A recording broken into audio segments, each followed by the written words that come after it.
Hello, this is Hard Chatter, and today we're talking about Donald Trump again, okay? So, Donald Trump decided to visit Scotland, okay? And this is what the people of Scotland had to say about him coming there. And let me tell you something. You don't see the picture I'm looking at with the video, but these beautiful people are filling the streets up as they are saying this.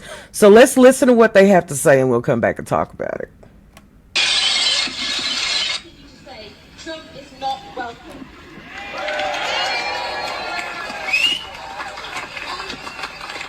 are so many reasons why he's not welcome, and it's amazing to see the diversity of the signs here, all the different reasons we have to say we don't want him here. There is obviously his attack on equality and rights, rolling back hard-won rights for women, for queer people, for people of colour that have taken decades to win. With the stroke of a pen, he's destroyed them all. And after this, I'd encourage you all to join me going down to the Solidarity Salon at the Scottish Parliament, organised by the Campaign Against the Hate, Cabaret Against the Hate Speech, Resisting Transphobia. There's obviously his environmental destruction. I think we all expected this. We expected that he would let fossil fuels go unfettered. We expected he would withdraw from treaties.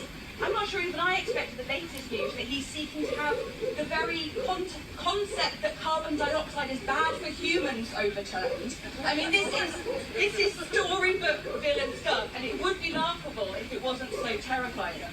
And of course, we've heard about Palestine, the plans for Trump Riviera, the complete failure to do anything about the mass starvation we are seeing. And we are joining in chanting, free, free Palestine! Free, free Palestine! We're seeing people snatched from the streets. We're seeing people disappear from lists.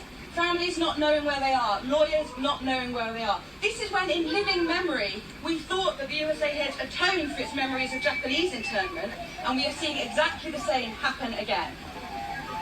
We're now seeing the latest moves that will add to that list of anyone who isn't white, essentially.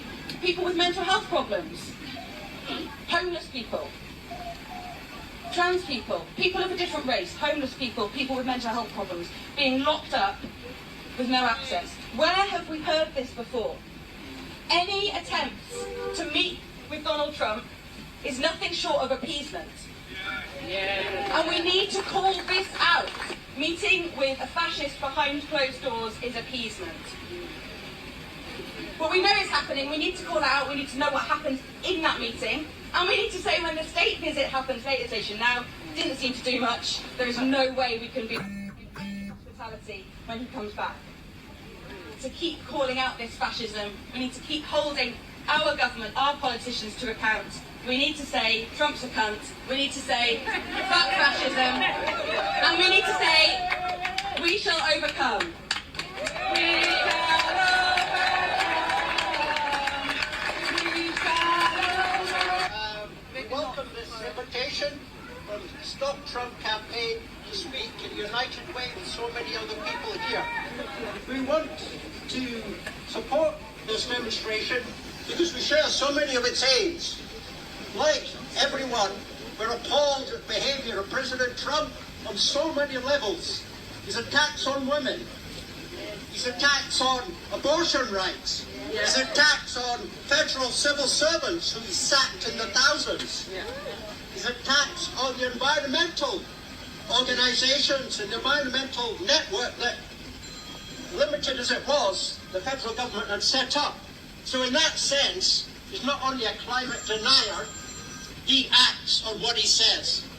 And when he's a racist, he acts on that. So the mass deportations are happening in Los Angeles and other places throughout the United States are basically a racist attack.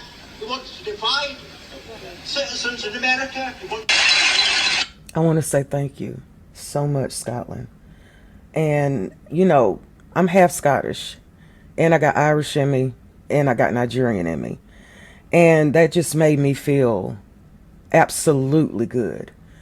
They have all kind of flags. The street is full of these beautiful people, and they're fighting against Trump.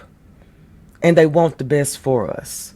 I think it's wonderful, and I think it's beautiful that in this time of darkness, that Scotland stands with the United States.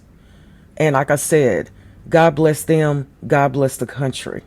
If I had a choice and somebody gave me $2 million, without a doubt, Scotland would be my home. I'm proud of them, and I'm happy that they stood up. Like, I'm looking at pictures. You go ahead and look on the internet at the pictures of it. The pictures, it's just full of people. I don't see the ground. And I think that's powerful that they got together and did that. And it didn't affect them. So until the next time, this is Horror Chatter, and I thank you so much for listening, and God bless Scotland.